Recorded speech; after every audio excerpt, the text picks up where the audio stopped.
En Dieu, Mumana, la manière que tu réponds uburyo wishura compte kuravuga autant que ce que Dieu te dit.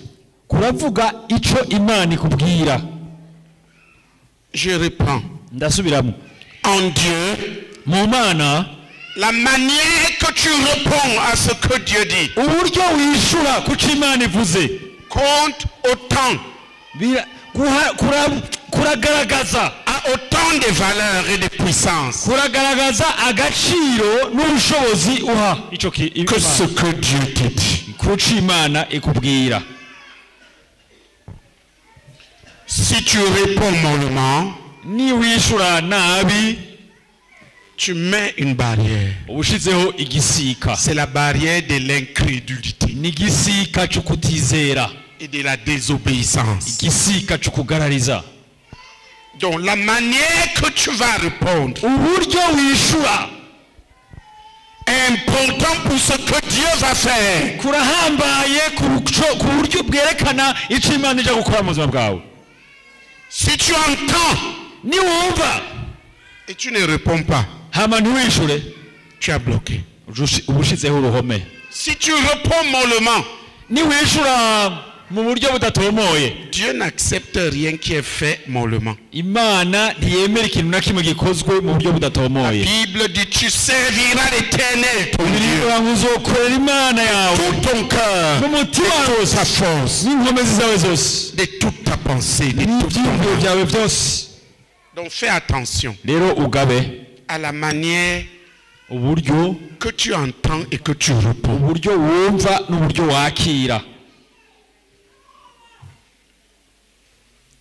Dieu a déjà parlé, Imana yamaze kuvuga, mais chacun a selon sa manière de répondre. umwe wese aronka bivanye n'uburyo yakira.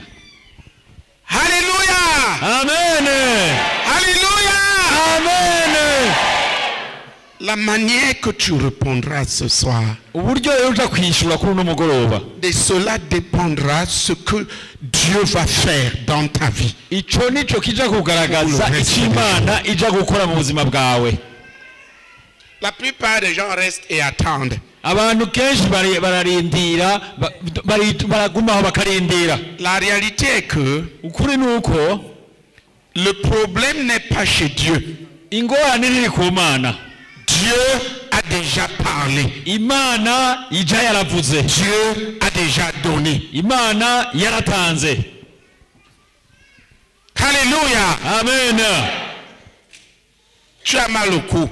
Uragwaye uburwaye ku izosi, Regarde, tu es guéri. suzuma wakize. Tu as un problème Ndaba ku izosi nga qui date de longtemps. wari ufise ububabare bumaze igihe kirekire nga.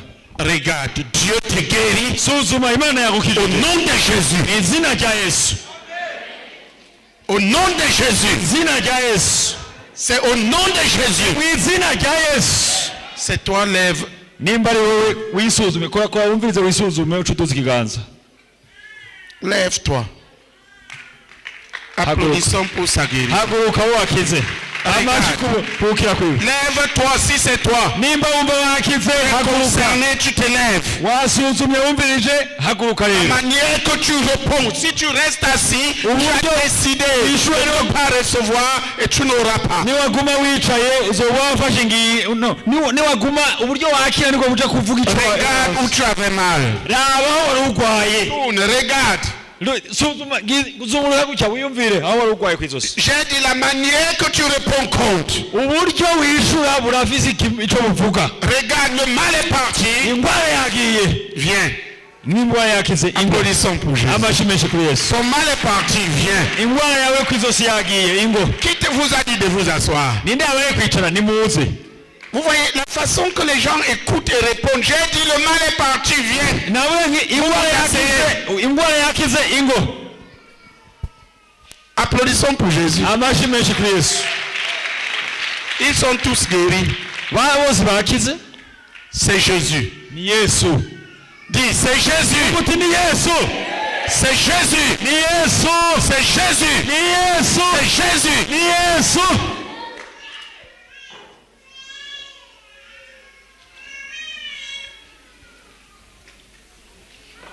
Alléluia. Amen. Est-ce qu'il y a un enfant là qui avait des problèmes ici, que sa maman regarde? Hariho umwana yarafise ico kibazo ngaha kwizosi, afise ikibazo ngaha anye. Mama we narabe, nasuzuma arabe. Que sa maman regarde. Mama we narabe umwana yakize. Applaudissons pour sa guérison. Amashi menshi kuba ukira. Applaudissons pour sa guérison.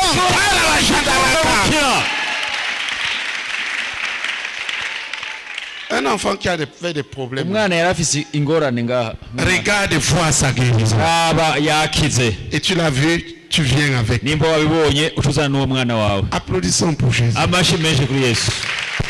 Qu'est-ce que tu avais? Voilà l'enfant. Applaudissons pour Jésus.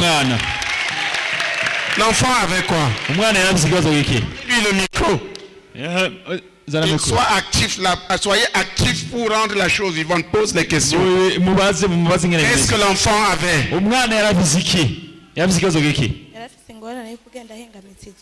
L'enfant il marchait comme ça.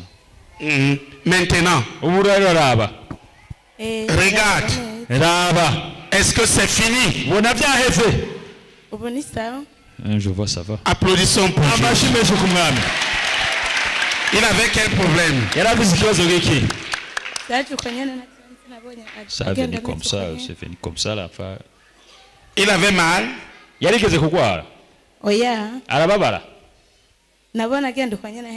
voyais l'enfant marcher. Applaudissez. Eh oui. Viens. Ingo. Viens. Regarde-moi. Mets la tête comme ça. Que ta tête se redresse au nom de Jésus. Marche droit. Recentre-toi.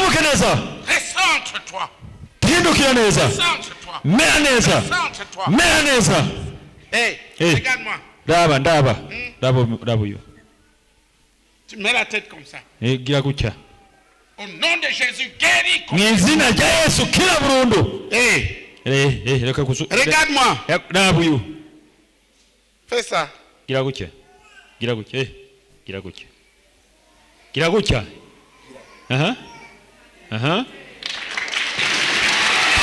Applaudissons pour Jésus. Oui, qu'est-ce que tu avais? Ça date de combien de temps?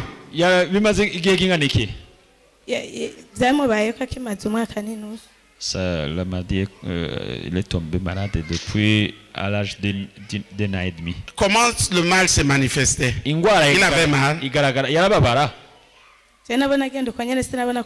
commencé à marcher, pencher comme ça. Applaudissons pour sa guérison. Que cet enfant soit redressé complètement. Que sa marche soit normale à partir d'ici. Jésus l'a rétabli. Remercie le Seigneur. Oui, qu'est-ce que tu avais? Occupe-toi de ça. Occupe-toi de ça.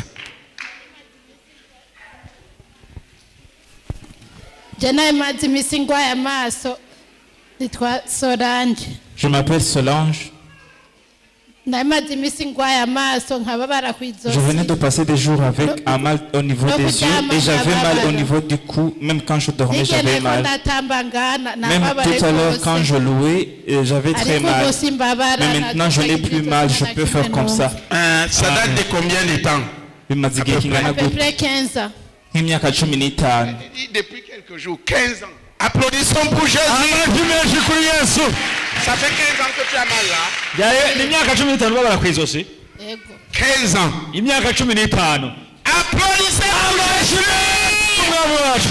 15 ans. Jésus te libère. Même les yeux, c'est terminé. Applaudissons pour Jésus. C'est un problème de nerfs optiques. Applaudissons plus fort. Ne dis pas. Mon cas est trop dur. Jésus est plus dur que tous les cas. Au nom de Jésus. Crois et tu verras la gloire. Alléluia. Amen. Crois. Ôte les barrières. Tu verras la gloire de Dieu. Amen. Amen. Chassez cet esprit. C'est un esprit d'épilepsie. Au nom de Jésus. Commandez qu'il sorte. Vous êtes là, vous êtes venu rendre. Commandez. C'est la fin de cet esprit aujourd'hui. C'est la fin de ce mal. Applaudissons pour sa guérison. Que tu n'aies plus ce mal. Sois libre au nom de Jésus.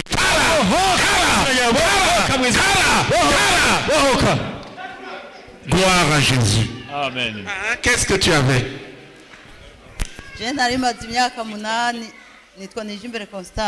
Je m'appelle Nijimbere Constance. Oui.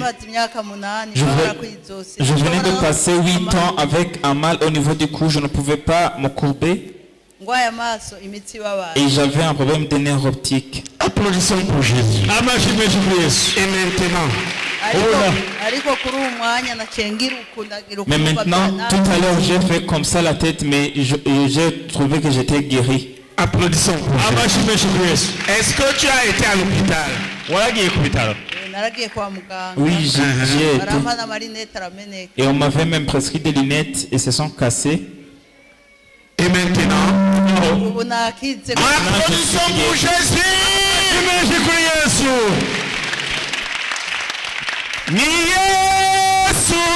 Yesu Kristo, Yesu ayena vizuka vigenza vikemera. Yesu Kristo, Yesu vizuka vigenza, vizuka vigenza vikemera, vizuka vigenza vikemera, vizuka vigenza vikemera.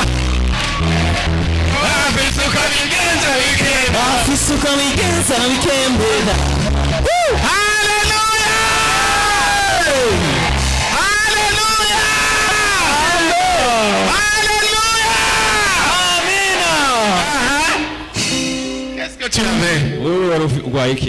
Malishime cyane. Gloire à Dieu. Ndikuvuga nanjye nafashwe nitwa Murezi Joseph. Je m'appelle Murezi Joseph. Imana ishime cyane. Gloire à Jésus. Jewe nafashwe n'ikintu nko masaha itanga ku izosi. Et autour de midi quelque chose m'avait attaqué au niveau du cou. Ndikuvuga ntibyakunda ko mpindukira. Je ne pouvais pas me tourner comme ça. Byasaba guhinduka ko nahindukira wese nk'uko. Pour tourner, je devrais tourner en entier. Mais quand le serviteur de Dieu a dit qu'il y avait quelqu'un qui avait mal au cou, qui regarde, il est guéri. Alors, c'était possible que je puisse tourner seulement. Applaudissons pour Jésus. Ça fait combien de temps que tu souffres?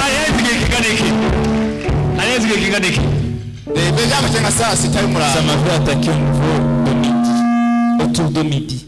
Applaudissons pour sa guérison.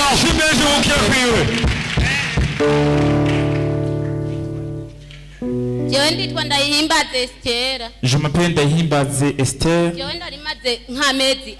Je venais de passer au moins 4 mois.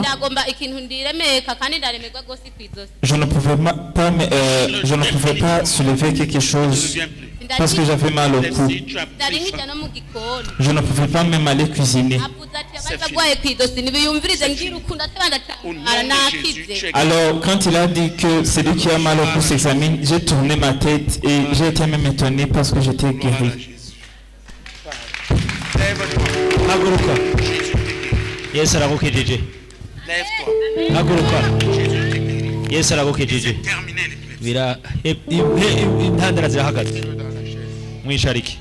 applaudissons pour Jésus.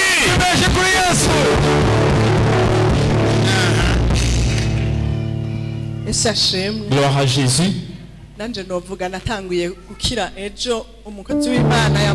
Moi je dirais que ma guérison a commencé depuis hier. Parce que le serviteur de Dieu avait demandé que chacun prie pour un fardeau qui pèse sur lui. La tête me faisait mal souvent au niveau d'ici. Alors quand il a prié pour nous, alors j'ai senti que ma tête allait bien. muganja mvuga ati none navuze mu mutwe gusa kumbe none imisonga yo kubitugu nako izomva ko gute. Mais alors j'ai dit seulement la tête alors que j'ai des douleurs au niveau du cou. Comment ça va disparaître? Rero ubu ndahejeje kudusengera. Alors tout à l'heure quand ils viennent de prier pour nous, na ya misonga na nifise même les douleurs qui étaient au niveau du cou ont disparu. Applaudissons pour Jésus. Applaudissons pour Jésus.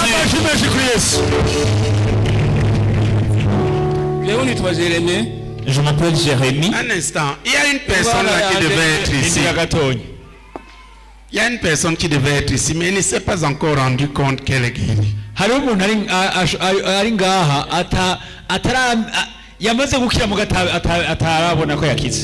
La personne avait tendance, quand il s'élève brutalement, à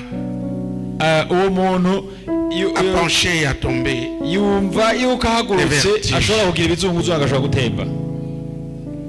Tu es guéri. Dites Amen. Ah, voici. Applaudissons pour Jésus. Tu avais quoi?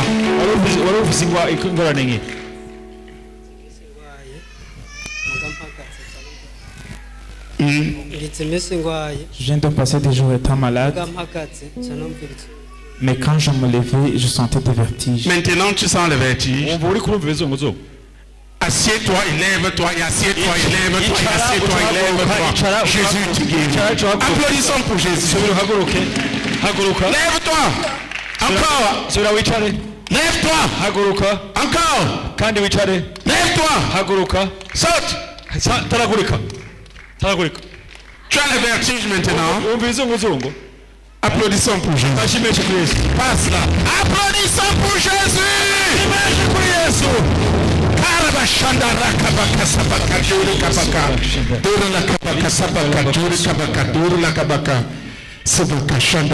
Qu'est-ce que tu avais?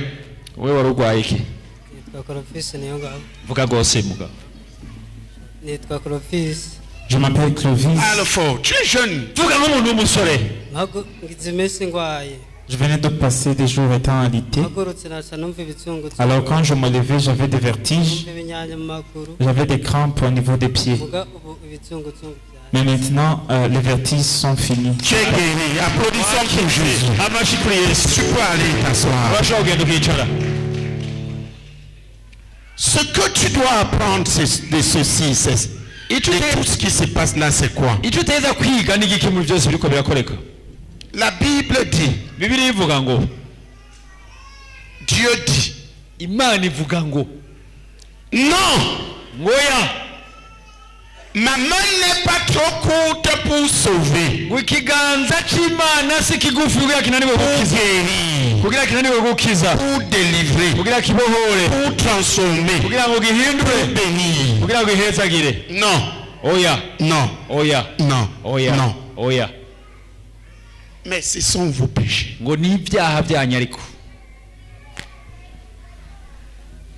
Qui vous séparent de votre Dieu. Ce sont vos fautes qui le poussent à détourner les autres. Dieu n'a pas de problème de te guérir. Il n'a pas de problème de te sauver, de te pardonner, de te sauver de tes péchés. Dieu n'a pas de problème de répondre à ton besoin. Vous avez pu voir ici que certains besoins sont répondus ici même. Non! Ton cas n'est pas impossible. Non! La main de l'Éternel n'est pas trop courte.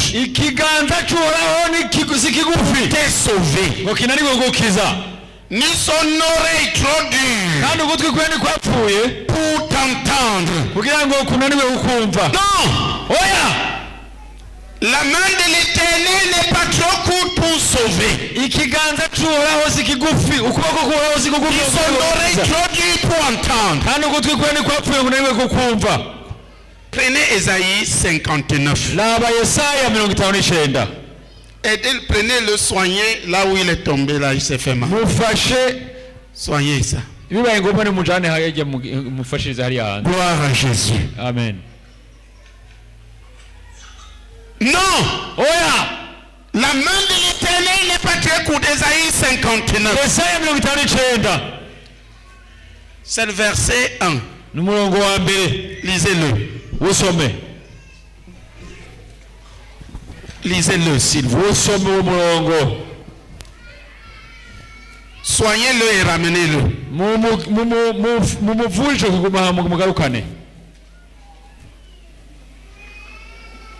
Isaïe 59, verset. Tu as ta Bible, prends-la.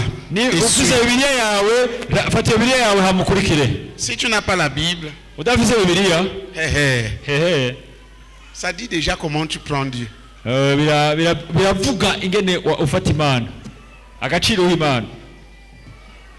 Ça donne déjà une des raisons pour laquelle Dieu te paraît loin.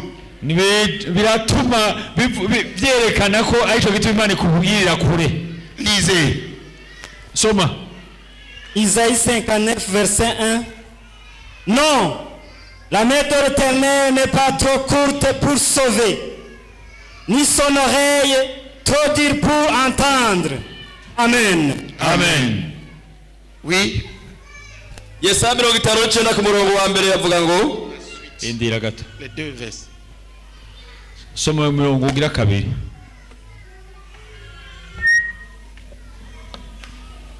Mais ce sont vos crimes qui mettent. Reprends le 1 et le 2. Non, la main de l'Éternel n'est pas trop courte pour sauver, ni son oreille trop dure pour entendre. Mais ce sont vos crimes qui mettent une séparation entre vous et votre Dieu. Ce sont vos péchés qui vous cachent sa face et l'empêchent de vous écouter. Amen. Amen. Amen.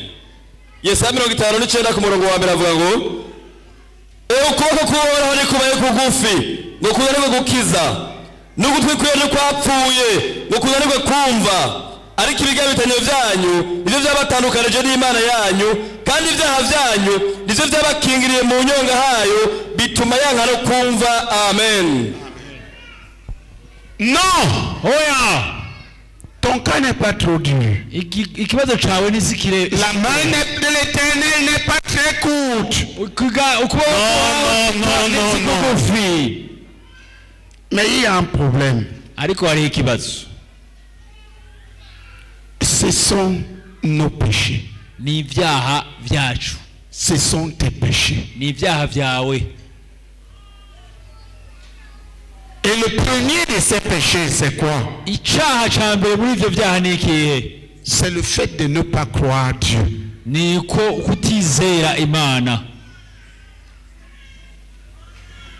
Tu ne crois pas que Dieu le peut. Si tu croyais que Dieu le peut, tu ferais tout pour régler ta vie avec ce Dieu. Et pour te livrer à lui, pour qu'il fasse son travail. Non. La main de l'Éternel n'est pas très courte pour sauver. Ni son oreille trop dure pour entendre. Mais chacun a dressé lui-même la barrière qui le sépare de son Dieu. Alléluia. Amen. Une barrière de péché. Et le premier de tous ces péchés, c'est l'incrédulité. Quand tu prends Apocalypse 1, verset 8, tu vois la liste de péchés. Le premier péché, c'est le fait de ne pas croire Dieu, de ne pas lui faire confiance. Ne dis pas je crois. Si tu croyais, tu serais différent. La vraie foi en Dieu pousse l'homme à communier avec Dieu. Je crois en Dieu. C'est pour ça que vous pouvez m'entendre dire des choses si étranges. L'incrédulité de l'homme, le fait de ne pas mettre sa confiance en Dieu exclusivement, de ne pas compter sur Dieu, de ne pas chercher à mettre sa vie en ordre avec Dieu pour lui plaire, de ne pas croire que ta vie dépend de Dieu, de ne pas croire que ton bonheur c'est Dieu, de croire que tu peux te débrouiller et faire comme tu veux et t'en sortir pas de moyens louches. Voilà le premier péché de l'homme. Douter de Dieu, ne pas se livrer, se confier à Dieu. Et tous les autres péchés ne suivent que l'incrédulité. Quelqu'un peut lire cette liste. Apocalypse 21 à partir du verset 8. Nous citons quelques péchés. Le premier sur la liste, c'est l'incrédulité. L'incrédulité. Le fait de ne pas mettre sa confiance en Dieu, mais de compter sur autre chose ou sur d'autres personnes qui ont été créées par Dieu. Voilà le péché de l'homme. Le péché moderne. Les gens craignent de déplaire aux hommes,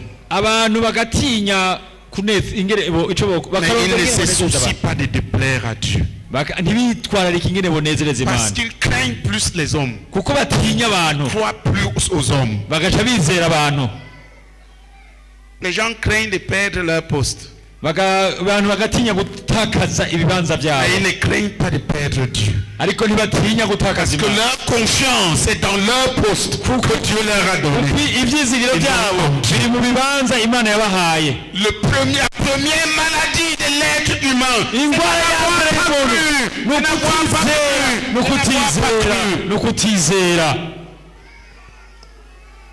La main de l'Éternel n'est pas très courte. Oui. Lisez. Apocalypse 21, verset 8. Mais pour les lâches, les incrédules, les abominables, les meurtriers, les impudiques, les enchanteurs, les idolâtres et tous les menteurs, leur part sera dans les tardas de feu et de souffle, ce qui est la seconde mort. Amen. Amen. ibyahishuriwe Yohana 21 ku murongo w'8 havuga ngo ariko ibijora, abatizera, abakora ibizira, abicanyi, abashurashuzi, abarozi, abasenga ibigirwamana n'abanyabinyoma bose umugabane wabo uzuba mu kiyaga caka umuriro n'ibizuku nico rupfu rwa kabiri. Amen. Amen. Relis. Les lâches, ceux qui ont plus peur des hommes que de Dieu, qui ne peuvent pas prendre la décision radicale, le temps en train de dribbler, parce qu'ils ont plus peur des hommes, ils ont plus peur de perdre les choses, ils ne craignent pas Dieu. Les incrédules,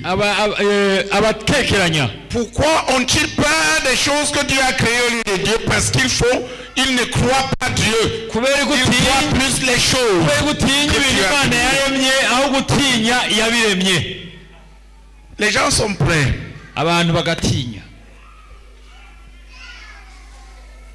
Si on dit qu'il y a 1 million sur la montagne là-bas en haut, plusieurs vont sauter de leur chaise ici immédiatement et laisser l'évangile et aller. Ils ont plus confiance dans le papier qu'en Jésus. Qui comprend le problème de l'homme? Qui comprend ça? Ils ont plus confiance dans le papier là. Voilà le problème. L'incrédulité, la lâcheté. Tu veux te donner à Jésus mais tu dis ah, et si je me donne maintenant? Et si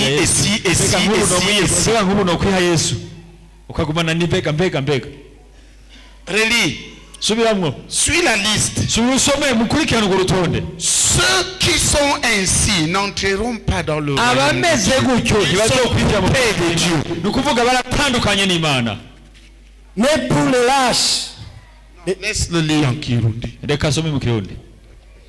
ariko ibijora abatizera abakora ibizira abicanyi abashurashuzi abarozi abasenga ibigirwamana n'abanyabinyoma bose umugabane wabo uzoba mu kiyaga caka umuriro n'ibizuku n'icyo rupfu rwa kabiri. Amen. Amen. Alléluia. Amen. Il a cité un certain nombre de péchés. Les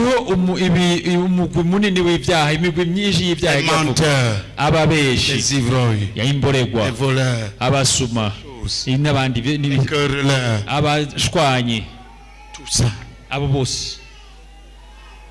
Ceux qui pratiquent les divisions,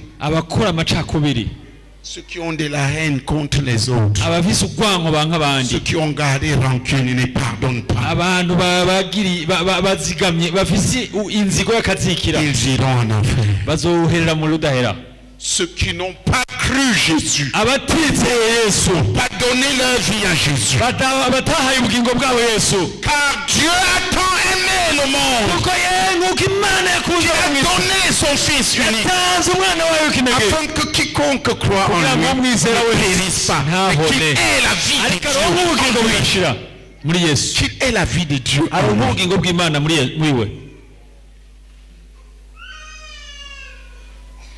Ils ont refusé d'appartenir réellement à Jésus comme Jésus commande. Parce qu'ils craignent plus les hommes. Ils disent, oh, si je deviens Moukizwa, qu'est-ce qu'on va dire de moi? Et je ne vais plus boire l'Amstel. Les lâches qui ne peuvent pas assumer la décision d'appartenir à Dieu.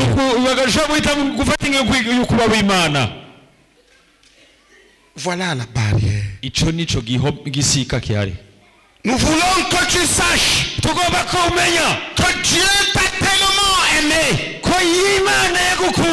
qu'il a livré son Fils unique à la mort.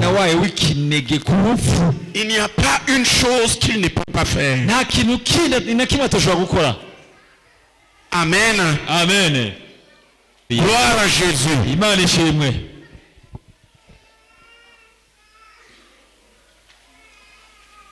Écoute.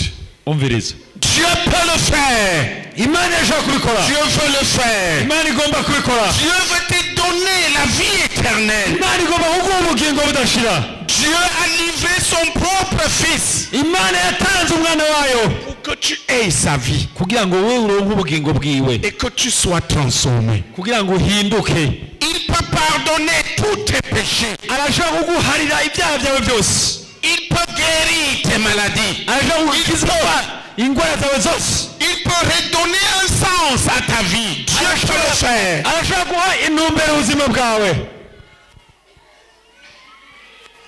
Mais veux-tu quitter tes péchés? Veux-tu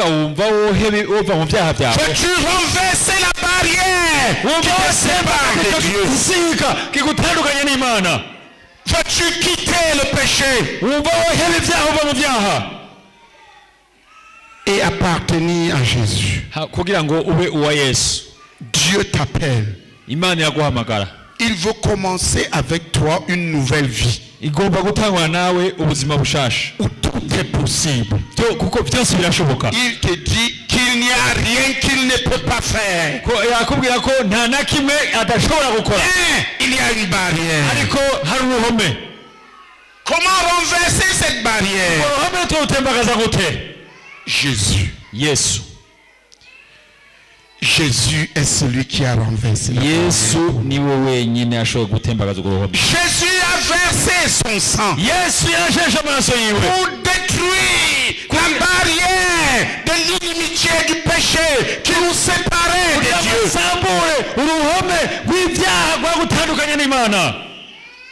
Écoute, il n'y a plus de condamnation pour moi. Il n'y a plus de condamnation pour celui qui est j'appartiens à Jésus. La Bible dit qu'il n'y a plus de condamnation pour celui qui appartient à Jésus. Moi j'appartiens à Jésus. Je vis pour lui. Je marche pour lui. Il habite en moi. C'est lui qui me conduit. Je l'ai reçu en septembre. Il est entré dans ma vie et il gouverne ma vie. C'est Jésus. J'appartiens à Jésus. Voilà la solution. La barrière qui nous sépare de Dieu. Jésus a payé le prix pour l'ôter. Si tu demeures jusqu'ici sans Dieu, sans intervention de Dieu dans ta vie, la faute n'est pas à Dieu. C'est toi. C'est que tu as refusé Jésus. Tu as refusé de lui appartenir, de le croire, de lui appartenir et de le suivre, lui obéir. La solution, c'est Jésus. C'est l'agneau de Dieu qui a été immolé pour ôter le péché des hommes. Jean-Baptiste l'a vu. Jean-Baptiste a crié. Voici l'agneau de Dieu qui enlève le péché du monde. Applaudissons pour Jésus. Voici l'agneau de Dieu qui enlève les péchés du monde. Tous, nous avons péché. Et tous, nous étions séparés de la gloire de Dieu. Il n'y avait aucune gloire. Aujourd'hui, Jésus me porte de gloire en gloire. Alléluia. La gloire de Dieu se manifeste de plus en plus dans ma vie.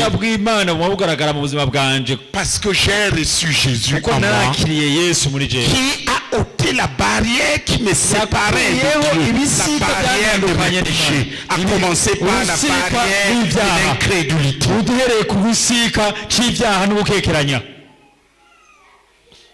Si la barrière demeure, c'est parce que la personne est hors de Jésus. Soit il n'a pas reçu Jésus, soit il a reçu Jésus et il ne marche pas dans la foi en Jésus. En Jésus, tout est possible. En Jésus,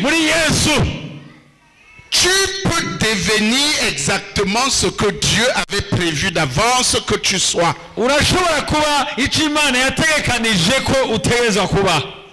Il n'est pas tard. Il est temps. En Jésus, tu peux être pardonné. En Jésus, tu peux être transformé. Mais c'est en Jésus. Ça veut dire qu'il faut que toi tu décides d'appartenir à Jésus maintenant.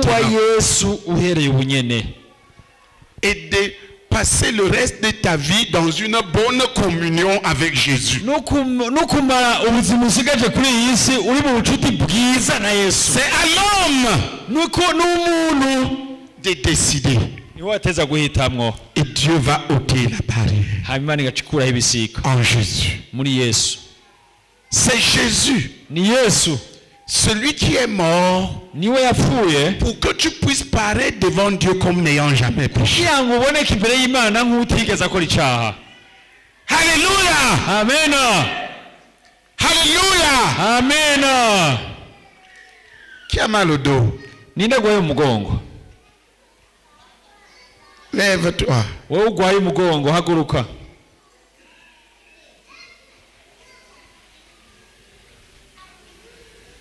Tu es guéri. Dis Amen. Amen. Tu es guéri. Dis Amen. Regarde maintenant. Il ne sent plus de douleur.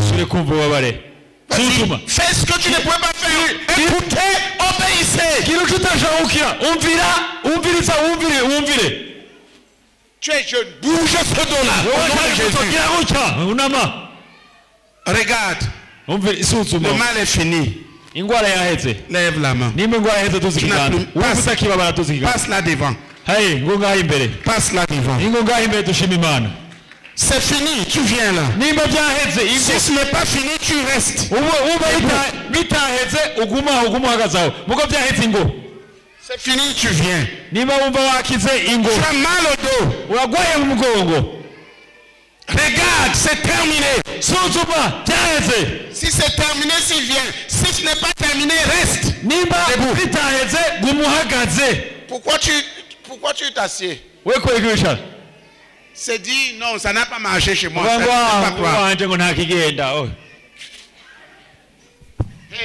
Hey, saute. Saute au nom de Jésus. Et guéris. Encore. Guéris. Sans plus de douleur. Regarde maintenant. Baisse-toi fort. Est-ce que tu as mal maintenant? Va là-bas. Ta maman, si elle dit que tu sautes maintenant, tu vas me regarder. Tournez comme ça. Allez-y. Encore. Tu vois, toi, tu n'as pas tourné. Elle l'a fait. Regardez maintenant, vous allez voir la différence. Applaudissons pour la guérison. La maman, regarde maintenant. Est-ce que tu as encore mal? Tu as encore mal? Voilà, va là-bas maintenant. Applaudissons pour Jésus. Toi, regarde. Tu as encore mal? Oui ou non?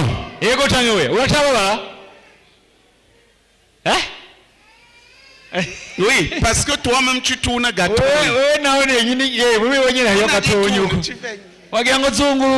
Tu fais les mafieli. Hey, regarde-moi. Apprends à obéir. Fais ça. Ne sent plus de douleur. Baisse-toi maintenant. Il ne sent plus de douleur. Tu as encore mal? Voilà, va là-bas. Qui comprend l'importance de l'obéissance? Dieu envoie sa parole est la puissance qui te guérit. Si tu ne coupes pas et tu ne réponds pas à ce moment, c'est toi qui bloques. Dieu a donné. Muta. Suis-moi.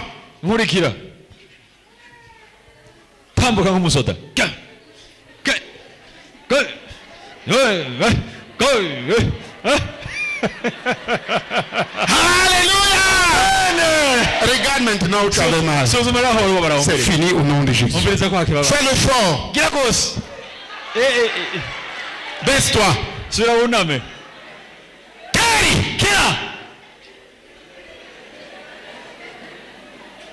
Infirmité, lâche-le. Tu le quittes. Applaudissons pour sa guérison. Applaudissez plus fort. C'est pour que tu vois qu'il ne plaisantait pas. Qu'il avait vraiment mal. Applaudissons pour sa guérison.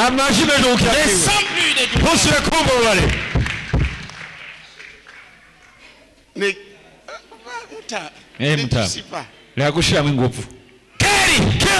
applaudissons pour Jésus. Applaudissons pour Jésus. Applaudissons pour Jésus. Tu es guéri. Tu es guéri. Tu es guéri. Applaudissons pour Jésus. Fais de toi-même maintenant.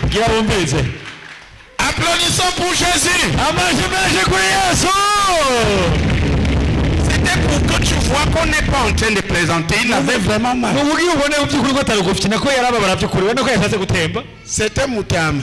Vous savez, nous là qui avons déjà l'âge, si Jésus n'est pas là, ça casse à gauche. Jésus l'a fait. Applaudissons pour Jésus. Oui. La main de l'Éternel n'est pas très courte pour te sauver. Ils sont oreilles trop dures pour t'entendre. C'est toi qui dois renverser les barrières de péché qui te séparent. En donnant aujourd'hui ta vie à Jésus, en renonçant à ta vie de pécheur et en te livrant à Jésus pour obéir,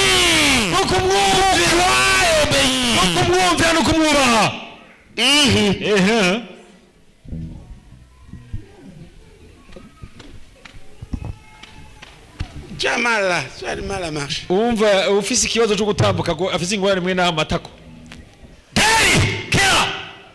Dites Amen. Dans les pieds, les genoux. Guéris maintenant. Guéris ne sont plus de douleur. Tu es concerné, lève-toi et regarde. Ils sont assis. Ils n'ont pas obéi. Qu'est-ce que Dieu peut faire? Tu es concerné, lève-toi, regarde. Tu ne pouvais pas faire. Et sans ta guérison. Sans ta guérison, non de Jésus. Si tu avais mal, regarde.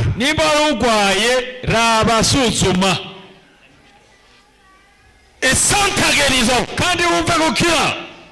applaudissons pour Jésus. Tu avais quoi?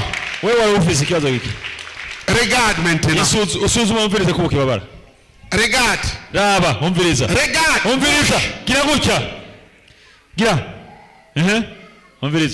Est-ce que tu as encore mal?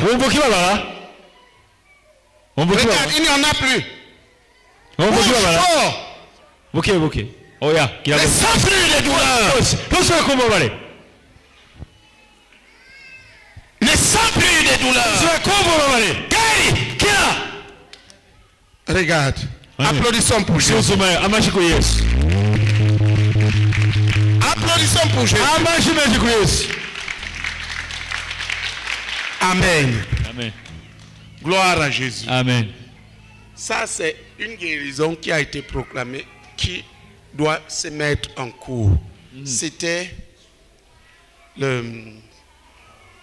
un accident vasculaire cérébral. Ce n'est pas le mal au pied. La guérison est en train de s'épouser. Ça a commencé la dernière fois quand Dieu l'a proclamé. C'est lui dont tu devrais t'occuper. C'est juste continuer dans ta foi. Regarde, suis-moi. Suis-moi maintenant. Tu vois, la fois dernière, là, c'était pas comme ça. Tu dois avoir un contact régulier pour nourrir sa foi. C'est comme ça que sa guérison doit s'établir. Applaudissons pour Jésus. Remercie le Seigneur pour ta guérison. Ça sera fait. Nous avons eu plusieurs cas comme ça.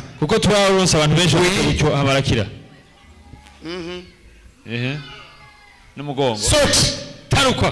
Simba. Encore. Kandi. Guéri. Encore. Encore. Ne sont plus les douleurs. Elle est rétablie. Applaudissons pour Jésus. Regarde maintenant. Regarde. Encore mal. Regarde maintenant. Ne parle pas du passé. Regarde maintenant. Est-ce que tu as mal maintenant? Hein?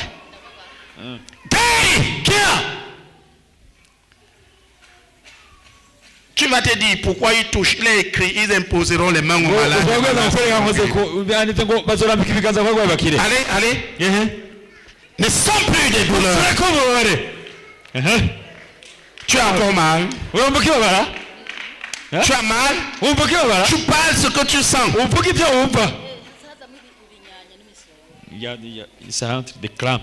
Ici, bouge-le. C'est le nerf sciatique. Le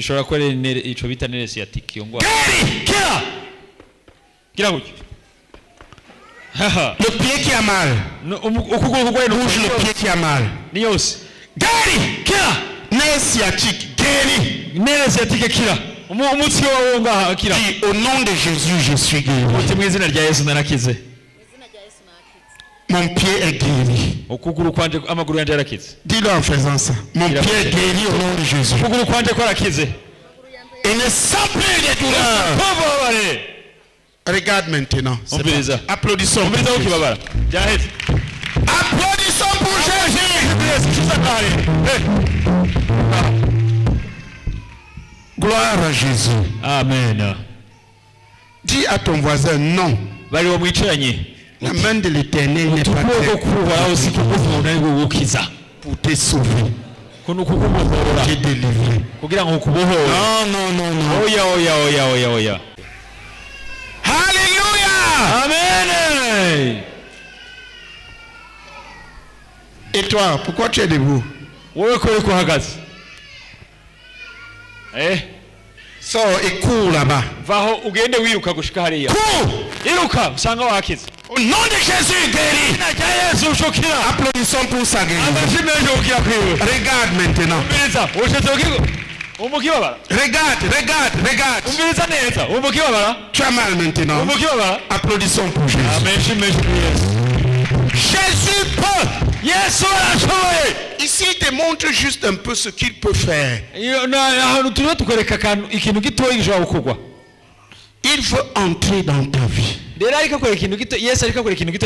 vois, le Jésus qui vient de mettre fin aux maladies qui étaient en toi là veut entrer dans ta vie et être ta guérison en toi.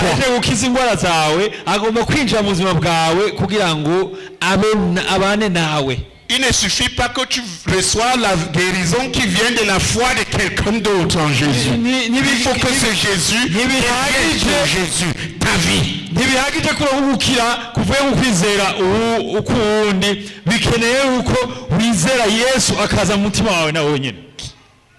Alléluia. Amen.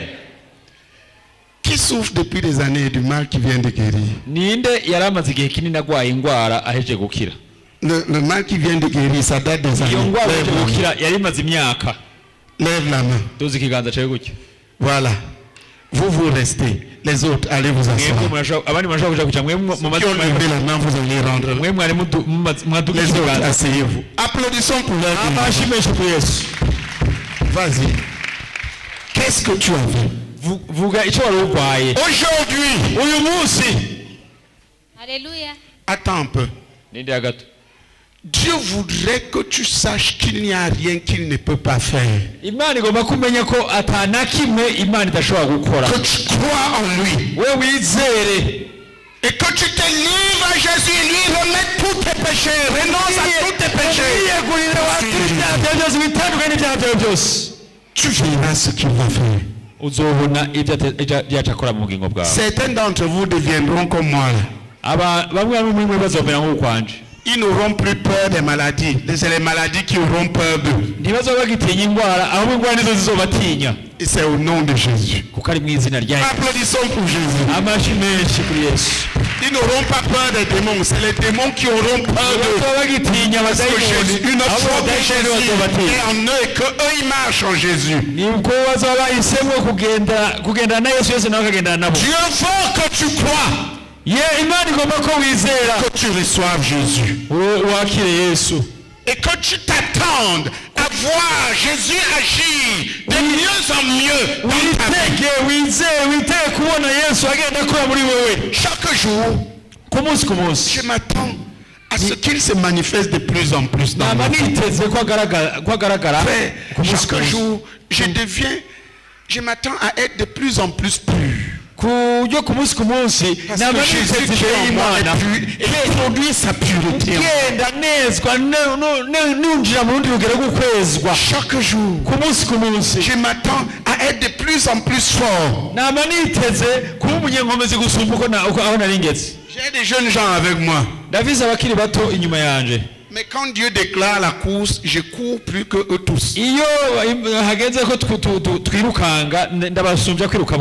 Moi le vieux. Attendez que le jeûne de 40 jours complet arrive. Les jeunes vont être fatigués, nous les vieux. Plus fort que les jeunes gens. Plus solides que les athlètes. Oh, parce que la Bible dit que celui qui met sa confiance en l'Éternel, celui qui croit réellement en Dieu, renouvelle ses forces. Les jeunes gens tombent. Les athlètes se fatiguent. Mais celui qui croit en Dieu renouvelle ses forces. Il marche. Il ne se fatigue. Il court. Il ne tombe pas. Applaudissons pour Jésus. C'est comme ça que ça doit aller chez toi. De plus en plus grandir dans la foi et de plus en plus. Applaudissons pour Jésus. C'est comme ça que je fonctionne. Je deviens plus fort. Pendant que ce corps se fatigue. Parce que je crois en Jésus. Applaudissons pour Jésus. Aujourd'hui, si tu crois en Jésus, décide de te donner à lui. Et de t'attendre aux grandes choses qu'il va faire. Oui, il va le faire. Il est capable. Il a le pouvoir. Oui. Je m'appelle Brundiza Espérance. Je venais de passer au moins plus de 5 ans. Étant incapable de me courber parce que j'avais mal au dos. Et quand je voulais dormir, c'était impossible que je dorme. Alors, l'année passée, je suis allé consulter un docteur.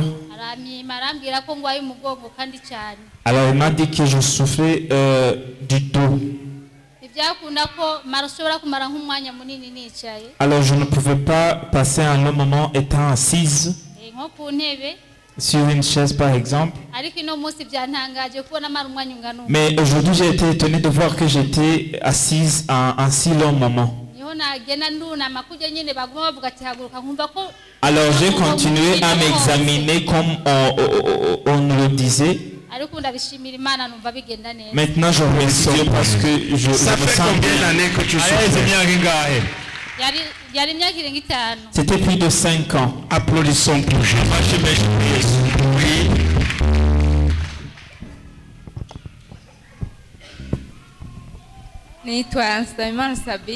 Je m'appelle Nsabimana Sabine. Je venais de passer 3 ans avec un mal de dos.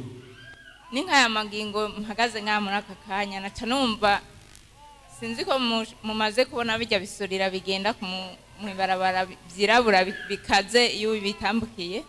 Je ne sais pas si vous connaissez les fourmis là, les fourmis noires qui traversent la route comme ça. Alors, le mal que tu ressens quand cette fourmi te pique, c'est le mal que je ressentais dans le dos. J'avais tellement mal que j'étais même incapable de prendre un sac à main. Même quand je dormais, c'est comme si des choses me piquaient au niveau du dos. Je ne pouvais pas soulever quelque chose avec la main ni sur la tête. Je devais avoir ce mal. Mais maintenant je remercie Dieu pour le fait que je me tiens ici étant debout sans que je sente ces démangeaisons là. Applaudissons.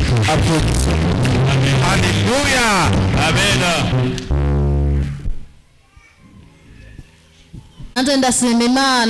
Moi aussi je remercie Dieu.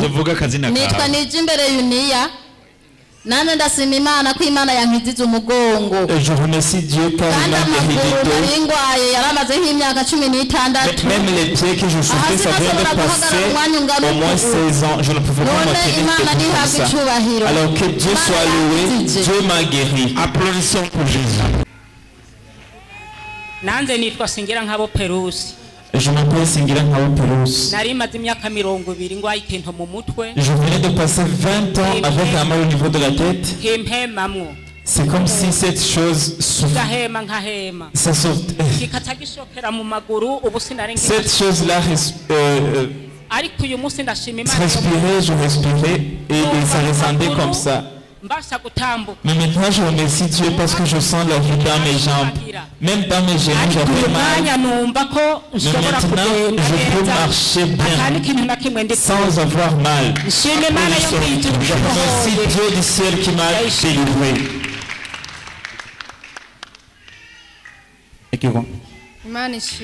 Gloire à Dieu. Je ne veux pas dire mon nom Kirundi parce que la maman pasteur m'a empêché de le faire. Je m'appelle Dina. C'est le 4e jour que je viens ici.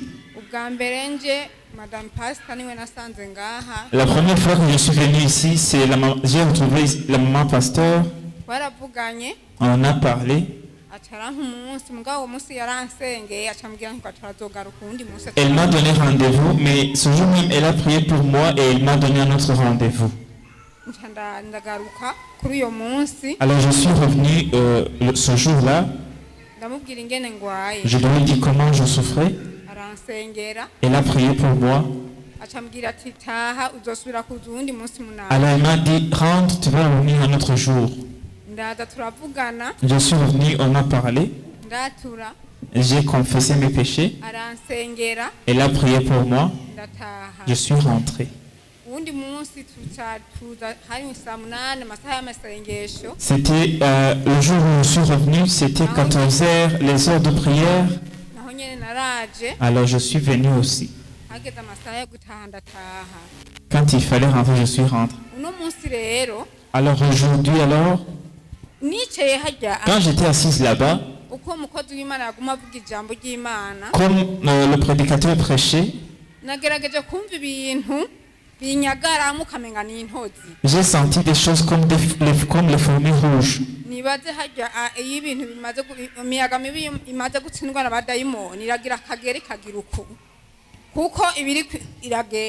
Alors quand les démons se manifestent, tu les entends bouger parce qu'ils sont en train de sortir. Ces démons-là reviennent pour te terroriser, pour voir si tu peux être terrorisé, pour t'effrayer.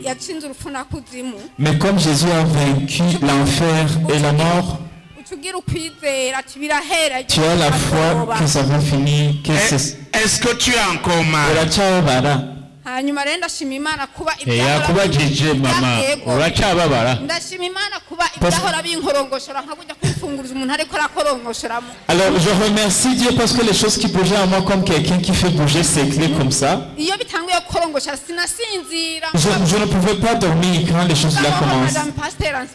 Mais depuis qu'un pasteur a prié pour moi, j'ai eu un tel sommeil que je n'avais pas. Applaudissons pour Jésus.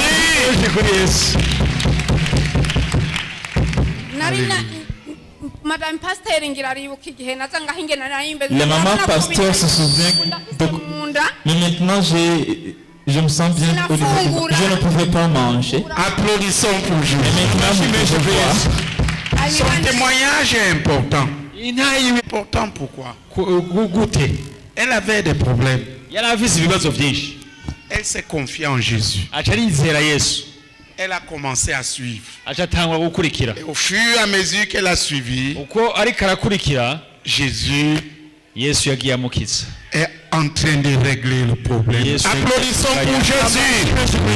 C'est comme ça que ça marche. Il faut te donner à Jésus. Nous pouvons prier maintenant et au nom de Jésus un miracle a lieu, mais personne ne te gardera du diable. C'est Jésus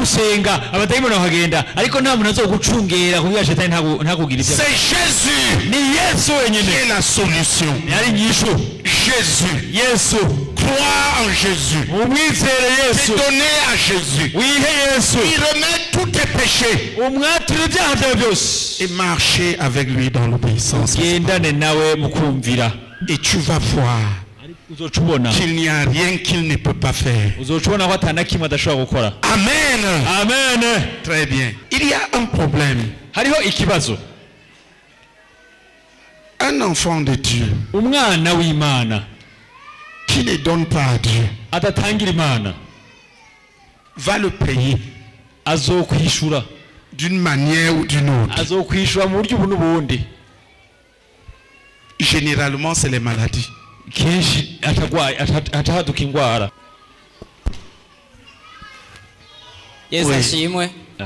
Parle. Avant qu'il parle, il y a quelqu'un qui a un problème. Des genoux qui se déboîtent. Ça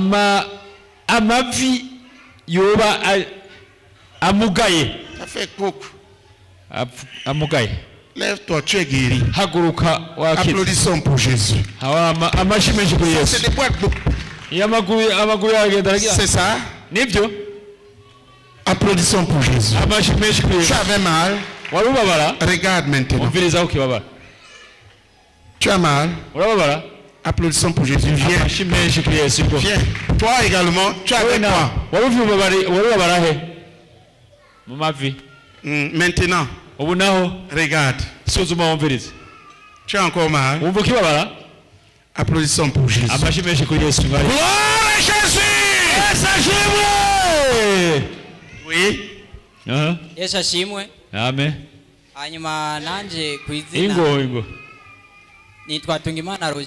Je m'appelle Hatungimana Roger.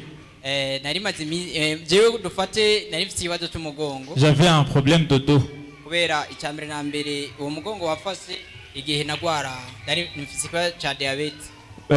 J'ai été attaqué par ce mal de dos parce que j'ai un problème de diabète. Je bois beaucoup d'eau.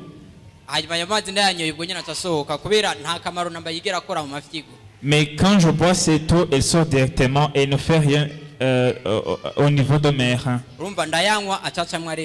Je sors et ça sort directement. Alors je passe un long moment buvant de l'eau et cette eau sort directement. C'est pourquoi je suis attaqué par le dos.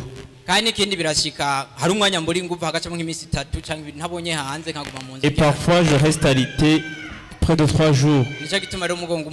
C'est pour cela que j'ai un mal de dos. Mais quand on a dit que ceux qui avaient été guéris du mal de dos s'examinent, parfois j'ai mal au niveau du rein gauche, bien du rein droit. Mais je me suis examiné, j'étais bien. Applaudissons pour Jésus. Et il n'y a pas que le dos. Maintenant, marche dans la foi en Jésus. Et que le diabète disparaisse au nom de Jésus. Pendant que tu marches dans la foi dans le Seigneur, diabète, prends fin. Nous mettons fin à la malédiction du diabète. Diabète soit brisé, et soit maudit, et quitte ce corps. Au nom de Jésus. Pendant que tu marches dans la foi, sois en bonne santé au nom de Jésus. Applaudissons pour Jésus.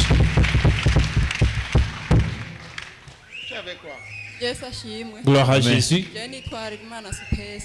Je m'appelle Harerimana Space. J'avais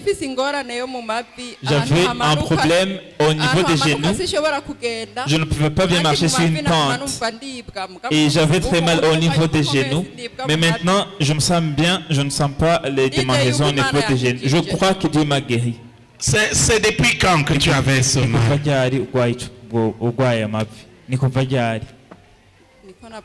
Je suis né ainsi. Je suis né comme ça avec ce mal. Tu es né avec les douleurs? Les genoux? Oui, oui. Les genoux faisant mal comment? Parle avec le micro. Je sens très mal au niveau des genoux. J'ai été démangé. Tu pouvais te mettre à genoux? Je déboîtais quand... Oui. Gloire à Dieu. Applaudissons pour sa guérison. Cette malédiction est brisée pour toujours. Que tes genoux fonctionnent correctement. Aujourd'hui, tu as quel âge?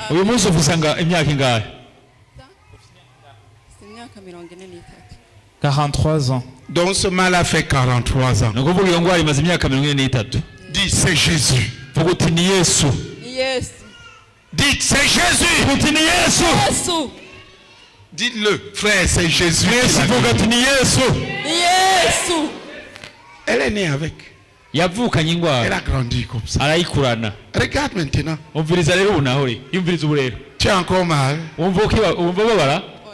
Applaudissons pour Jésus. C'est des genoux qui se déboîtaient. Vous voyez que c'est ça exactement que le Seigneur. Ce que tu ne sais pas, c'est que Dieu te connaît. Il sait quand tu es né, il sait ce que tu as. C'est toi. Applaudissons pour Jésus. Oui. Moi, je m'appelle Solange. Je viens de passer au moins 3 ans sans pouvoir marcher. Le mal a commencé par les pieds ont gonflé, je gonflais des pieds, je ne pouvais pas marcher. J'ai passé 6 mois sans pouvoir marcher. Mais par après, on a prié pour moi, j'étais guéri. Mais après 3 ans, le mal est revenu. Je marchais, c'était impossible que je marche. Alors quand je suis arrivé ici, je ne pouvais pas marcher d'ici jusque là, alors j'ai pris une moto.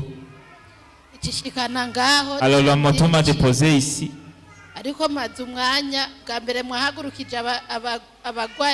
Alors la première fois vous avez touché ceux qui avaient des genoux, mais moi je n'avais pas été guéri. Mais pas après j'ai dit au nom de Jésus ça va s'arrêter. Alors quand on a touché encore ceux qui avaient le problème de genoux, alors je me suis levé.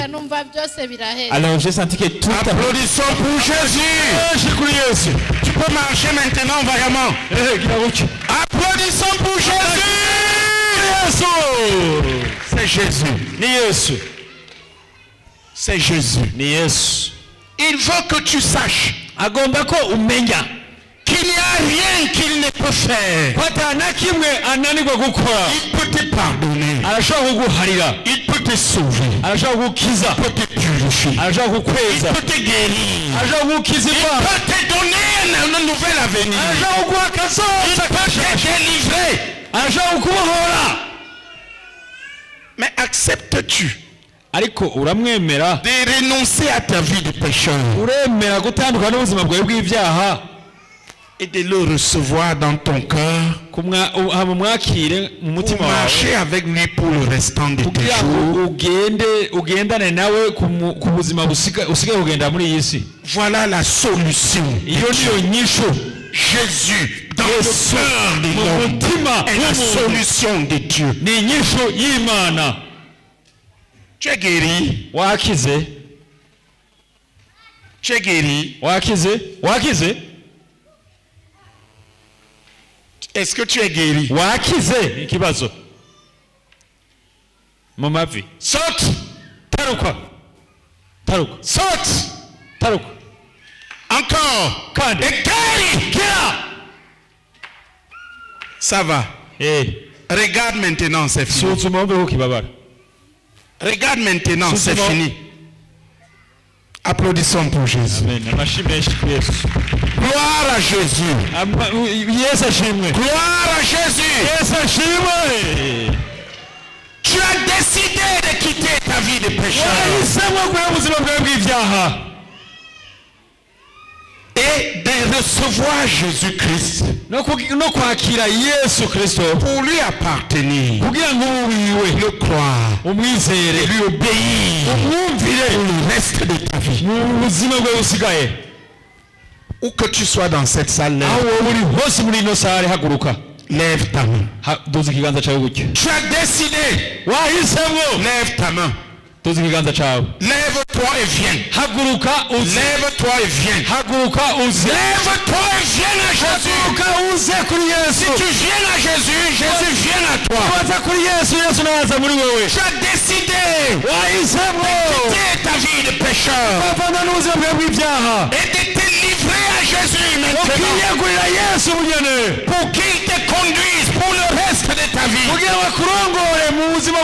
Je crois en lui. Lève-toi et approche. Applaudissons pour Jésus. Lève-toi et viens à Jésus. Lève-toi et viens à Jésus. Tu entends ma voix. N'endurcis pas ton cœur. Tu entends ma voix. Dis le Seigneur. N'endurcis pas ton cœur. N'endurcis pas ton cœur. N'endurcis pas ton cœur. N'endurcis pas ton cœur. Tu veux quitter tes péchés. Tu veux que Jésus te pardonne tes péchés. Qu'il vienne dans ta vie pour te conduire. Lève-toi et approche. Tous ceux qui veulent venir. Tous ceux qui veulent de Jésus. Venez à Jésus. Venez à Jésus. Venez, applaudissons pour Jésus. Venez à Jésus. Venez à Jésus. Vas-tu rester dans tes péchés et rester coupé de Dieu? As-tu décidé ce soir d'abandonner tes péchés et de rentrer dans la relation vie, une relation vivante? Tu viens à lui, il te pardonne, il te purifie, il te prend pour lui-même, il te guérit, il te délivre, il te bénit, il te conduira, lève-toi et viens. Lève-toi et viens à Jésus. Pour vous qui n'avez pas la paix, venez, Jésus la donne. Venez, venez par ici. Que les autres aient la place.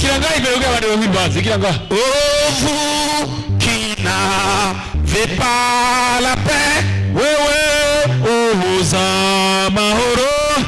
venez, Jésus la donne. Nuze Yesu arayatanga. Curée profonde et pour jamais. Ukuri ibihe byose. Venez, Jésus pardonne. Yesu araharira. Oh Jésus remplit un cœur. Yesu yuzuye umutima. Il dépend de tes bonheurs. Asese kumunezero. Et les fois ne l'atteignent plus. Nana kimwe cyo gutera ubwoba. Gloire à Jésus. Icyubahiro cyane cya Yesu. Igira ngaha nimwigire ngaha. Vous qui tombez à chaque pas, wewe ugenda uratemba. venez, Jésus délivre. Kuri Yesu arabohora. Toi qui es venu, tu es tombé, tu es venu, tu es tombé. Wakira Yesu ukagwa, ukakira Yesu ukagwa, ukaza ukagwa. Ingo Jésus te délivrera. Yesu arakubohora. Il te donne une nouvelle opportunité de lui appartenir. Vous qui tombez à chaque pas, wewe ukarigwa no venez, Jésus délivre. Yesu arabohora. Celui qui s'est jeté dans ses bras, wisutse mu maboko yiwe, peut à toujours le suivre. Ashoboye kumukurikira. Avec lui, nous revivons. Hamwe nawe tuzobaho. Avec lui, nous triomphons. Hamwe nawe tuzotsinda. Et la mort ne sera plus. Urupfu ntiruzoba rukiriho. Gloire à Jésus. Icyubahiro ni ca Yesu. Applaudissons pour Jésus. Amashimisha kuri Yesu. Nous allons nous mettre à genoux Tugomba tupfukame et recevoir Jésus. kugira twakire Yesu mu S'il mwami vous plaît, n'umukiza wacu. pasteur, conduisez-les. Pasiteri ntihagire udufashe kubakira. Ukame Frere Alex udufashe kubakiriza Yesu.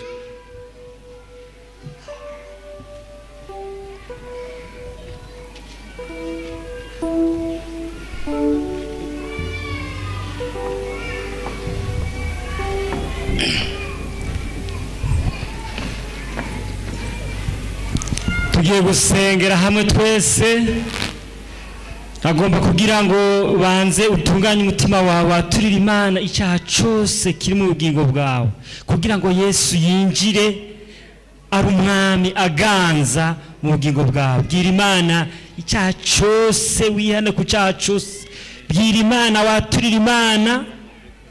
ntihagire uwundi abyumva mugenzi wawe, mugabo waturira Imana. Bwira Imana, bwina mu mutima uti Imana ndi umunyabyaha, nakoze icyaha iki n'iki, numbabarire, kuko wumvise ko icyaha kigutandukanya n'Imana, icyaha kibuza Imana gukora.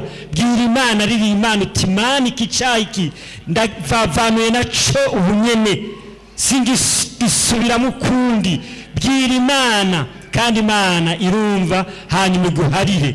Yesu Kristo ace yinjira mu mutima wawe. Riri Imana, ntihagire n'umwe ataba ariko arasenga. Senga kandi wizeye ko icyaha cyose waturira Imana, Imana ikiguharira, kandi ugacira mu bushobozi bwo kwitandukanya naco. Bwira Imana, bwira Imana, bwira Imana, bwira Imana. Umuntu wese abwira Imana, ntihagire ikintu na kimwe gisigara. Cyaha kimwe na kisigara. Cyaha cyose ni kibi, cyaha cyose kirukana Imana.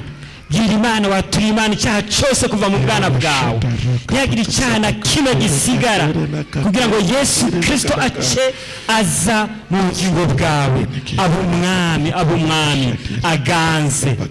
Papa turakwinginze kugira ngo ugendagende reka muhimbu wawe amanuke mu izina rya Yesu Kristo agere akaga k'icyaha cyose mu gihugu umuntu wese hanyuma yitandukanye n'icyaha cyose. Papa turagutakambira gusa mu izina rya Yesu Kristo amen. Urasubira mwana majambo uti Mana yo mu ijuru, twese turasubira mu Mana yo mu ijuru, ndaje ndafukamye imbere yawe, ndazanye ibyaha byanje byose, ndazi ko nakoze ibyaha byinshi kandi byarababaje umutima wawe.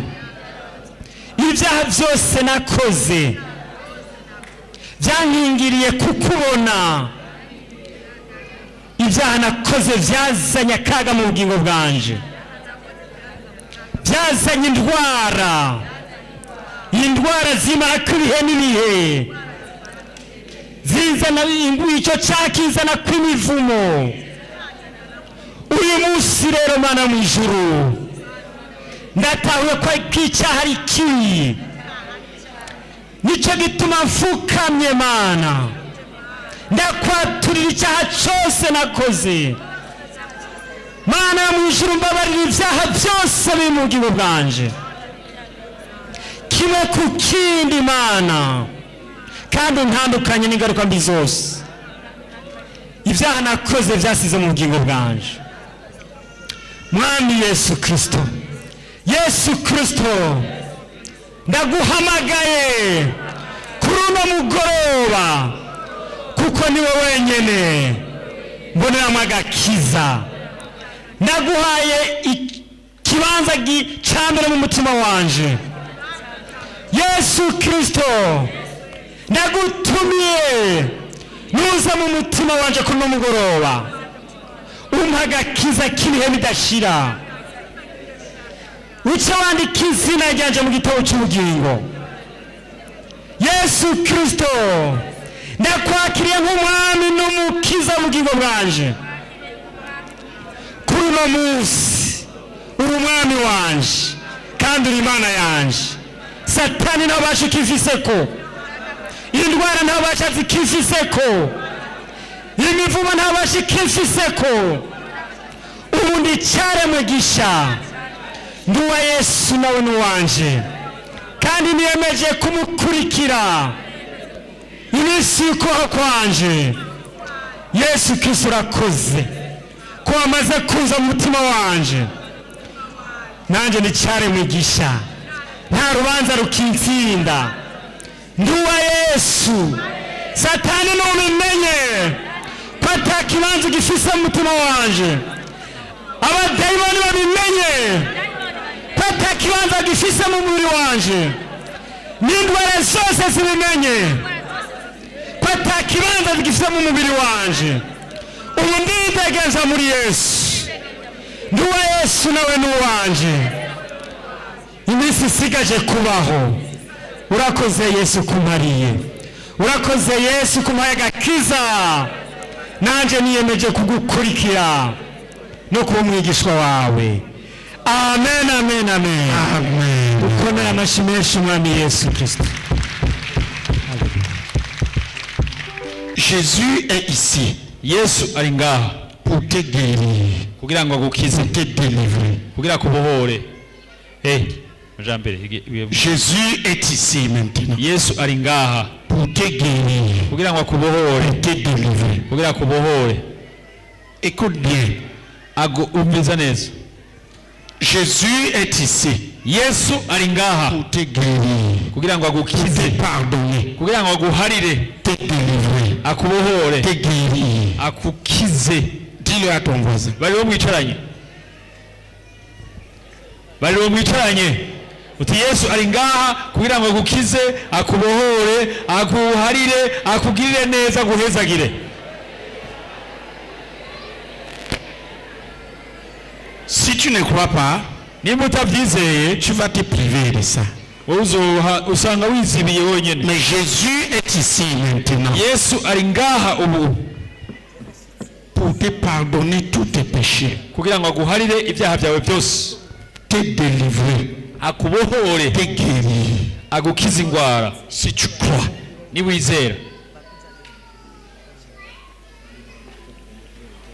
et nous allons commencer à prier pour cela. Tu vas te lever avec nous. Première chose, lui dire que tu le crois en lui, que tu sais qu'il est l'Éternel qui te guérit, qui te délivre, qui te parle-lui, dis Seigneur Jésus, je te crois. Tu es l'Éternel qui me pardonne.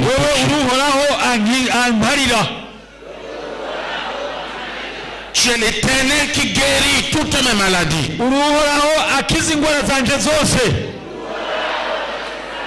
Qui me délivre de tous les démons et de toutes les malédictions.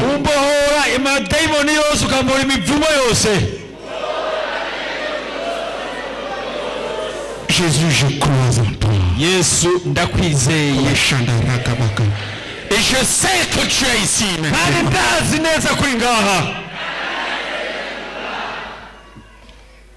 maintenant, Seigneur Jésus.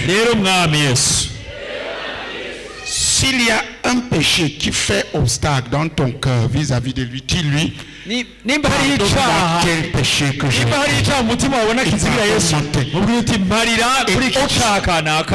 Tout obstacle entre toi et lui. Prions ensemble. Ne laisse rien que tu confesses, il te pardonne. Et il te purifie. Prions. Ne laisse pas un péché rester entre toi et lui que tu ne règles pas maintenant, que tu n'arrêtes pas maintenant. Confesse-le lui et renonce. Il te pardonne. Confesse le péché, appelle-le par le nom.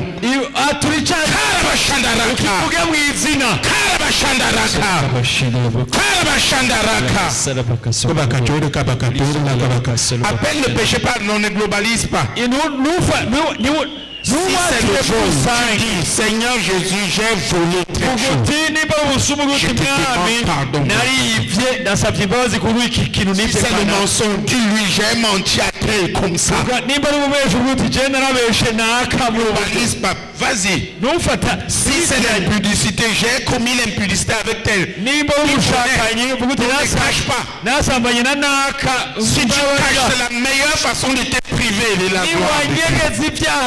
J'ai commis l'impudicité avec tel, je te demande pardon.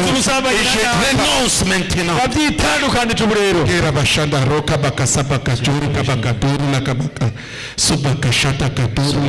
Tu demandes pardon pour chaque péché commis. Tu ne laisses aucun. Certaines personnes, pendant qu'ils confessent sincèrement, vont commencer à avoir certains symptômes. Parce que le diable tremble déjà.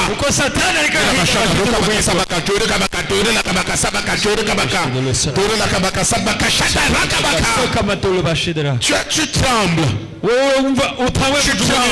Tu respires de plus en plus mal. Tu lèves la main, tu as besoin de délivrance. Tu lèves la main. Tu as besoin de délivrance. Allez vers eux. C'est ces esprits qui les détruisent.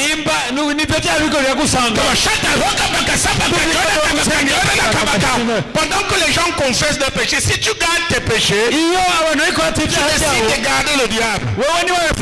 Tu confesses, Jésus te pardonne, te guérit, te délivre. Pendant que nous confessons, certains vont commencer à avoir des tremblements. Le cœur qui bat fort. Lève la main. Tu as besoin d'être. C'est un esprit, on doit le chasser. Tu seras libre. Allez vers eux. Vous devez vous manifester parti. Vous devez vous manifester parti. Vous devez vous manifester parti. J'ai dit confesse tous tes péchés. Pendant que les gens le font, plusieurs vont être délivrés maintenant. Des démons qui troublent leur vie.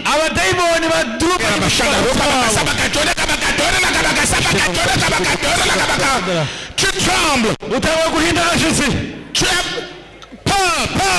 peur. Ton cœur bat. Tu as envie de vomir.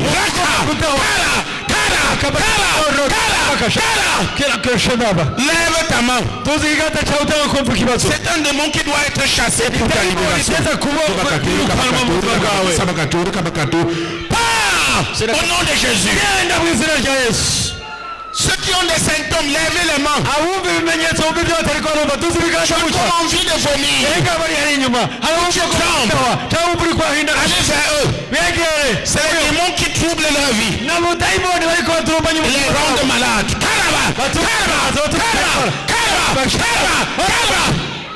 Sors. Jésus. Tu pars. Pendant ce temps, confesse tes péchés. Quand tu les gardes, ne regarde pas les autres. Confesse tes péchés. Quand tu renonces au péché, tu renonces au diable. Et il va quitter ta vie maintenant. Sors de Jésus de Nazareth.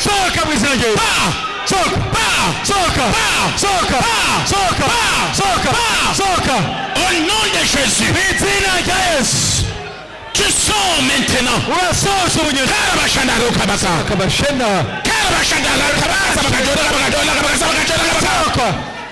Démon, vous ne vous cachez plus. Tu ne te caches plus, esprit méchant. Tu ne peux plus troubler sa vie. Tu es brisé. Tu es brisé. Tu es détruit. Sors.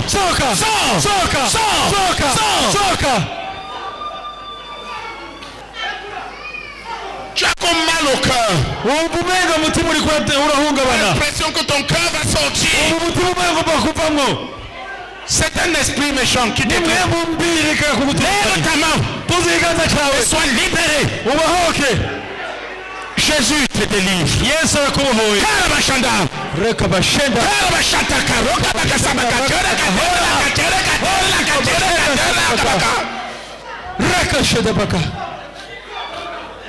Tu sors au nom de Jésus. Tu ne reviens pas. Tu la quittes.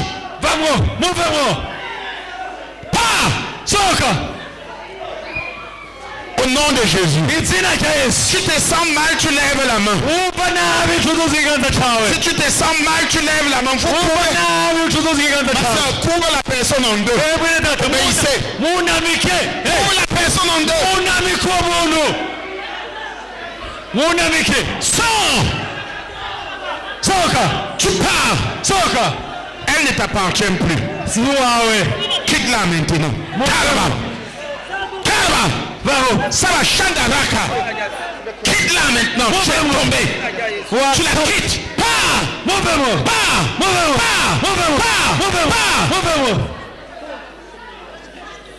Tu la quittes maintenant. Tu es tombé. Tu es brisé.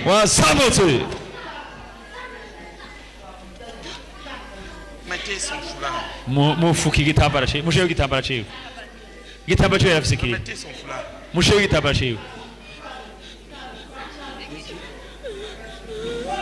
Mettez son foulard. Musheho igitambara cyiwe. Au nom de Jésus, sors. C'est terminé pour toi. Sors au nom de Jésus et ne reviens pas. Tu la quittes maintenant. Gloire à Jésus. Gloire à Jésus. Amen. Gloire à Jésus. Amen. Chassez-le. C'est cet esprit qui trouble sa vie. Tu pars. C'est terminé. C'est tombé. C'est brisé. Amen. Amen. Amen. Asseyez-vous.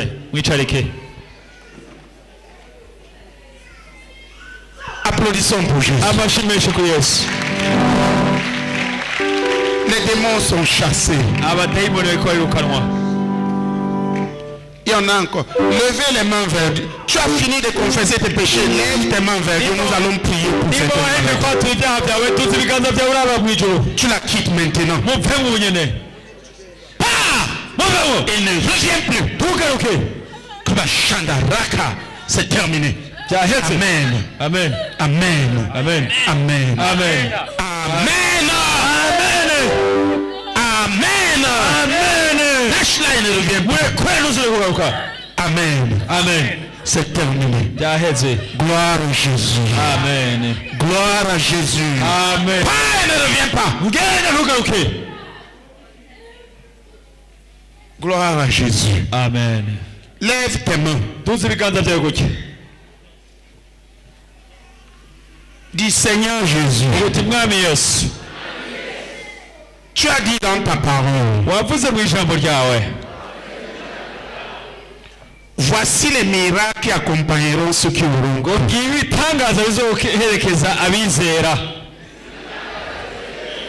En mon nom, ils imposeront les mains aux malades, les malades seront guéris.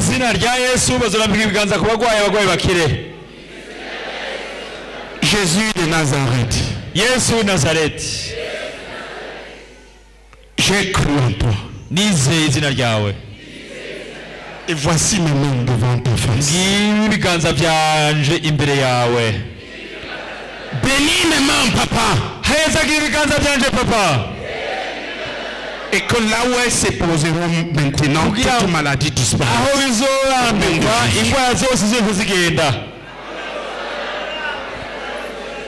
Amen. Amen. Tu as mal quelque part, mets la main. C'est les mains de Jésus qui te touchent. Pose-les là, tes mains là. Tu as mal quelque part, mets les mains. Si tu n'as mal nulle part, pose tes mains sur la tête. Tu vas prier avec nous pour dis, au nom puissant de Jésus,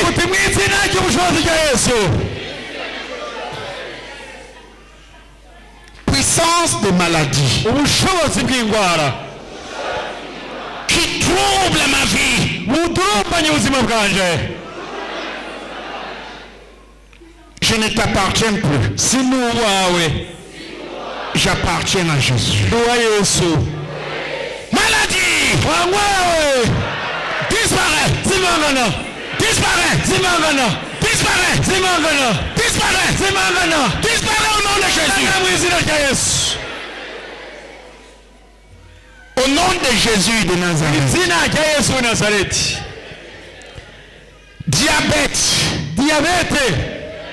Diabète. Sois brisé. Puissance de diabète. Tu es détruit. Diabète. Disparaît.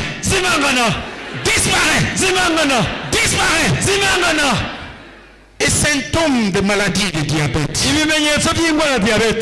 Disparaît. Au nom de Jésus. Certaines personnes vont sentir comme si on mettait des pierres sur eux.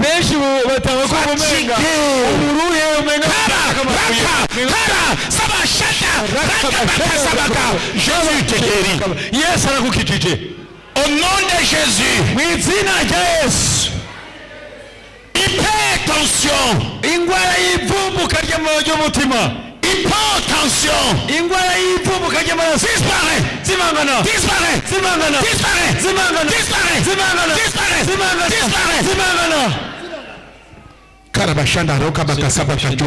Certains vont se sentir fatigués.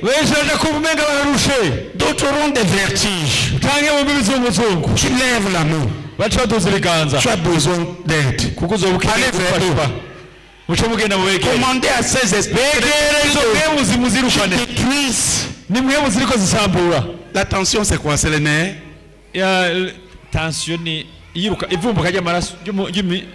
Briser la puissance de la tension, puissance de diabète, puissance de tension. Brisez-les.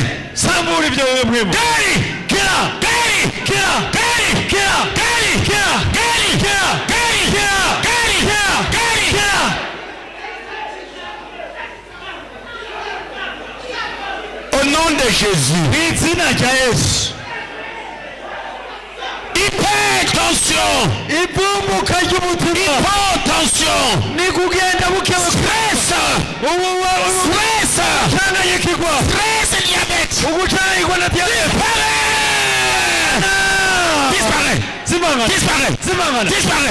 Disparaît. Puissance de l'hypotension, de l'hypertension artérielle, de diabète, de stress. Je t'écris au nom de Jésus.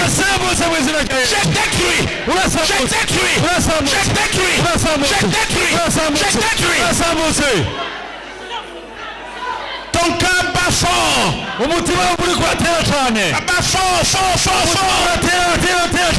Tu lèves la main. Allez vers eux.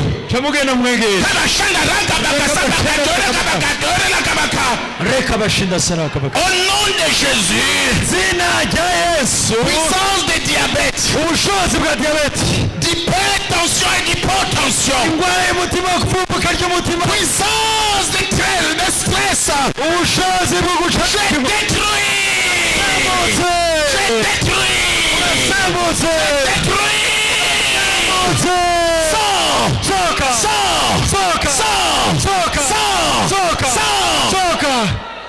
Et ne reviens pas.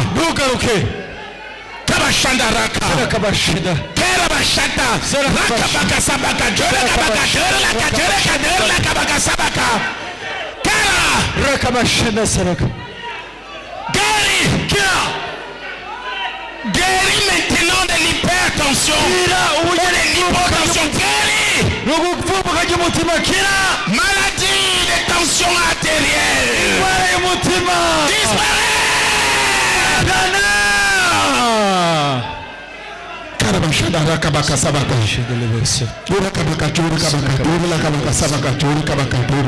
Lâche-la.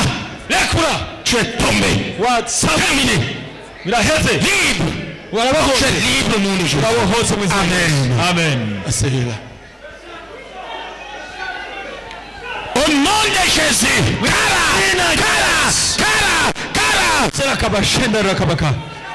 Esprit de stress. Tout le monde. Au nom de Jésus. Esprit de stress. Et de maladies de tension artérielle. De diabète. Tu es brisé. Tu es détruit.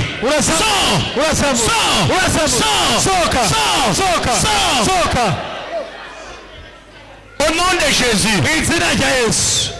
Symptômes d'hypertension ou d'hypotension.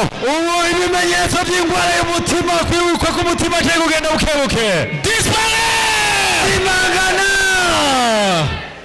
Tout le monde, au nom de Jésus. Hypertension ou hypotension artérielle. Disparaît. Au nom de Jésus. Diabète. Et autres maladies graves et incurables.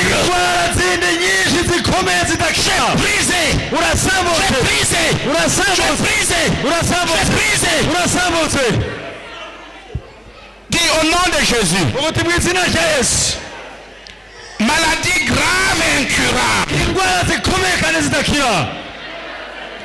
Jésus te détruit maintenant. Je détruis. Je détruis. Je détruis. Je détruis. Épilepsie. Tout le monde. Épilepsie. Je brisé. Disparaît. Disparaît. Disparaît. Disparaît. Disparaît. Disparaît.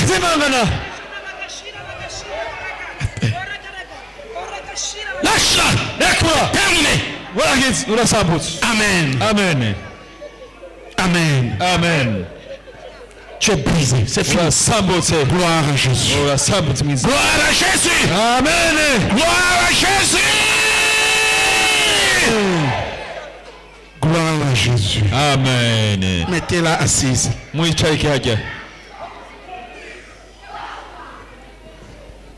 au nom de Jésus. Tout le monde. Parce que tu ne sais pas si cela se trouve dans tes gènes. Au nom de Jésus. Certaines maladies dites incurables sont des maladies. Parfois les gens les portent de génération en génération. Ce que nous faisons va traiter des problèmes à long terme.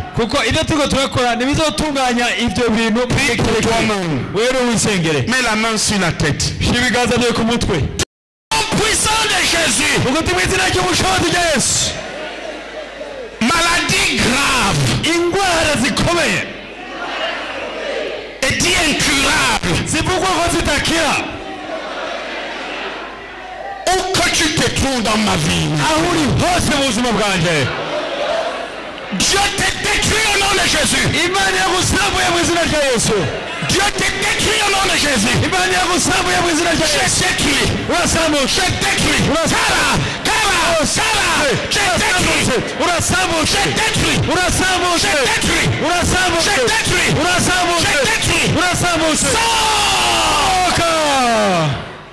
Pendant que nous prions, si tu vois, tu te mets à trembler, tu n'arrives plus à te retenir, tu as des symptômes bizarres, tu as besoin de délivrance. Si tu baisses la main, tu ne permets pas qu'on t'aide. Tu es venu à Jésus. Jésus est déjà au travail pour te livrer. Applaudissons pour Jésus.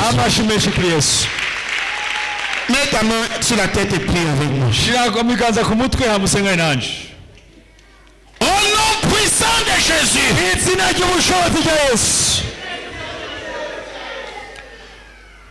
Malédiction de maladies graves et incurables.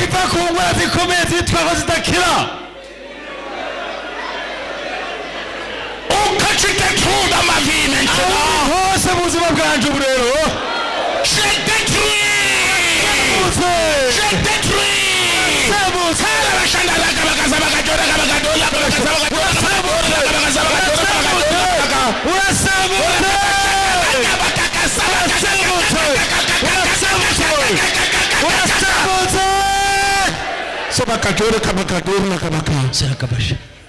Dis, vous votez.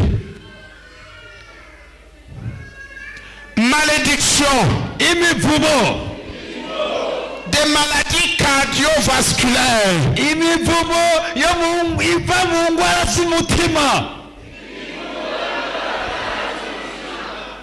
Où que tu te trouves dans ma vie, j'ai brisé au nom de Jésus. Je détruis.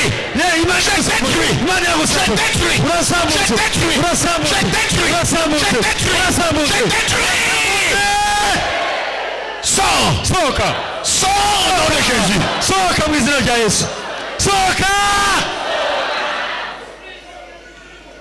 Au nom de Jésus.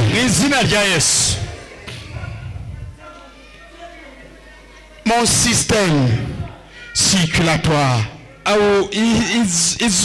itembera ry'amaraso mu mutima wanje gari kira Mon système circulatoire.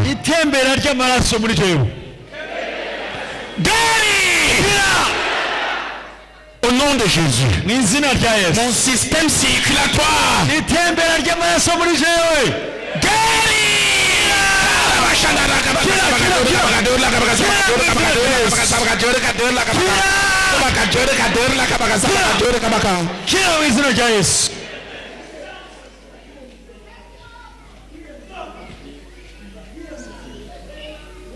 Alléluia.